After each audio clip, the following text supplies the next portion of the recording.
Dans ce nouveau chapitre de la formation langage C, on va voir les structures répétitives ou bien ce qu'on appelle tout simplement les boucles.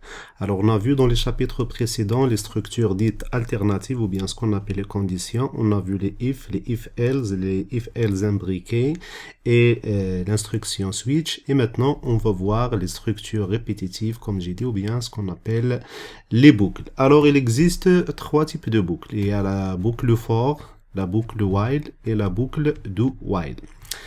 La boucle for, c'est l'équivalent en algorithmique de pour, donc une condition, répéter quelque chose.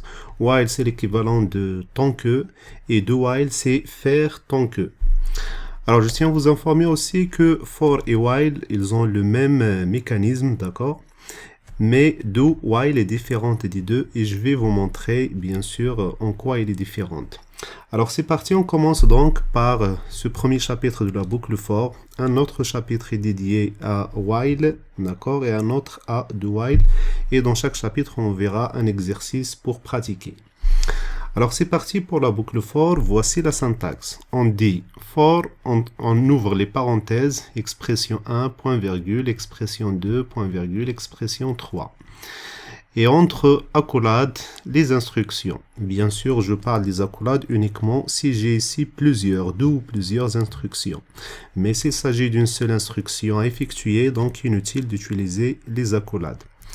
Alors, essayons d'exprimer les paramètres de for. L'expression 1, c'est quoi? L'expression 1, c'est l'initialisation. Donc, il est évalué une fois avant de commencer la boucle, d'accord? Donc, évalué uniquement une seule fois. Il est utilisé pour initialiser les données de la boucle. On verra un exemple pour comprendre tout ça. L'expression 2, c'est la condition. Donc, elle est évaluée avant chaque passage de la boucle. Elle décide si la boucle est à répéter ou non. Et l'expression 3, elle est évaluée à la fin de chaque passage de la boucle et elle réinitialise les données de la boucle. Bien sûr, on va donner un exemple pour mieux comprendre. Alors, voici l'exemple. Un programme C qui affiche le carré des nombres entiers de 1 à 10. Alors, on va s'intéresser à cette partie-là de la fonction main.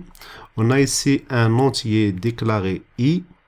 Donc, on cherche comme déclaré ici à afficher le carré des nombres de 1 à 10. Donc, on va répéter l'opération combien de fois? 10 fois. Donc, on prend 1 fois 1 est égal à 1, 2 fois 2 est égal à 4, 3 fois 3 est égal à 9, et ainsi de suite jusqu'à 10 fois 10 est égal à 100. D'accord? Alors, voici la syntaxe. Alors, for i est égal à 1, ça, comme j'ai dit, c'est ce qu'on appelle l'initialisation. Alors, je répète ici, donc, initialisation. D'accord? Je retourne. Donc, on initialise le i à 1. D'accord? Ça, c'est la condition. Et cette initialisation est évaluée uniquement une seule fois. C'est-à-dire qu'on ne va pas initialiser à chaque fois le i est égal à 1. La condition pour exécuter cette instruction, alors là, remarquez que je n'ai pas mis les accolades. Pourquoi? Parce que j'ai uniquement une seule instruction. D'accord? Donc, inutile d'utiliser les accolades. Alors, pour exécuter cette instruction, il faut que cette condition soit vérifiée. Est-ce que i, d'accord, qui est égal au début à 1, est-ce qu'elle est inférieure ou égale à 10? Oui, alors dans ce cas, qu'est-ce qu'on va faire? Oublions pour le moment le i++. Alors, ça, le programme, ça va écrire le carré du nombre 1 et donc, alors là, c'est le i, c'est le 1. Le i fois i, c'est-à-dire 1 fois 1 et 1. D'accord? Alors, à la fin de cette instruction, le troisième paramètre i++, c'est exécuté. Alors, i est égal à 1. Le i++, ça, on l'appelle l'incrémentation. On va ajouter uniquement 1. Donc, i est égal à 1. Donc, ça, à la fin de cette instruction, le i prend 2. On oublie, comme j'ai dit, l'initialisation et on part directement à la condition. Alors, le i qui est égal à 2 est inférieur ou égal à 10. La condition est vraie, elle est vérifiée, c'est-à-dire qu'elle retourne true ou bien 1. D'accord? Donc, true, c'est l'équivalent de 1. Alors, on va encore exécuter cette condition. Le carré de 2 et, alors I fois I c'est 2 fois 2 c'est 4. On passe le I plus, ça va devenir 3. Encore la condition, 3 est toujours inférieur à 10. Alors qu'est-ce qu'on va faire? On va calculer le carré. Le carré de 3, c'est 3 fois 3, c'est 9. OK? Et on incrémente toujours, on passe à celle-là. Et plus, ça donne 4. OK? Oublions toujours l'initialisation, elle s'effectue uniquement une seule fois au départ, d'accord? Mais la condition est à vérifier à la fin de chaque boucle. On revient vérifier la condition pour voir est-ce qu'on va continuer l'exécution de la boucle ou bien sortir du bloc et exécuter le reste du programme. Ok, alors on est arrivé à 4. 4 est inférieur à 10, donc on calcule le carré. Donc le carré de 4 est égal à 4 fois 4, c'est 16. Ok, on incrémente I plus, ça devient 5. Et ainsi de suite. 5 fois 5, c'est 25. 6. Ok, 6 fois 6, c'est 36. Ok, on passe à 7, le I plus. 7, c'est toujours inférieur à 10, d'accord, ok. Donc, 7 fois 7, c'est 49. Ok, le I plus, ça donne 8. Ok, le 8 c'est toujours inférieur ou égal à 10, d'accord, donc on calcule le carré, c'est-à-dire on exécute print, donc 8 et 8 fois 8 est égal à 64.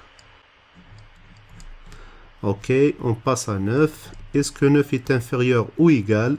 Alors là, ou égal, oui, donc on calcule le carré de 9, donc 9 et 81, on incrémente, ça devient 10. Ok. Est-ce que 10 est inférieur ou égal? Alors faites attention, là j'ai ou égal. D'accord? Oui, 10 est inférieur ou égal à 10. Donc on calcule le carré. Le carré de 10 c'est 100. Ok. Donc on incrémente, ça devient 11. Est-ce que 11 est inférieur ou égal à 10? Non, pas du tout. Donc il ne va pas exécuter l'instruction de for qui est print, il va sortir et continuer l'exécution du reste du programme. Donc voilà, donc pour résumer, for il accepte 3 paramètres. Le premier paramètre c'est pour l'initialisation, sachant que la déclaration ici int il peut se faire à l'intérieur à la fois la déclaration et l'initialisation. On peut faire ici int i est égal à 1, d'accord, c'est possible. Ok. On passe à la condition. Est-ce que la condition est vérifiée? Si elle est vérifiée, on exécute les instructions de for. D'accord? Et là, comme j'ai dit, je répète, on pourrait avoir une seule instruction. Si on a plusieurs, on utilise les accolades pour encadrer l'ensemble des instructions. Donc, si la condition est vérifiée, on exécute les instructions de for. Sinon, on sort de bloc for. Ok, donc à la fin de chaque boucle, donc à la fin de l'instruction print, d'accord, il faut exécuter le troisième paramètre, le I++, qui est la mise à jour des données de la boucle. Donc, comme mentionné ici, donc là, c'est la condition, d'accord, et là, c'est la mise à jour des données. Des données, bien sûr, de la boucle. Donc là, on parle de I. D'accord? Une fois que la mise à jour des données de la boucle, c'est-à-dire ici on parle de l'incrémentation I++, est effectuée à la fin des instructions de for, on revient ici pour vérifier à nouveau la condition. Si elle est vérifiée, on exécute, on met à jour les données et on revient ainsi de suite et on nous sort de ce bloc que lorsque cette condition retourne false ou bien 0. Voilà. Alors maintenant qu'on a compris le principe ou bien la syntaxe de la boucle for, essayons de résoudre ce problème. Écrire un programme C qui calcule par des soustractions successives le quotient et le reste de la division entière de deux entiers à saisir au clavier. D'accord? C'est-à-dire que si l'utilisateur saisit par exemple 25 et 3, on cherche à faire la division de 25 divisé par 3, le programme doit afficher le message suivant.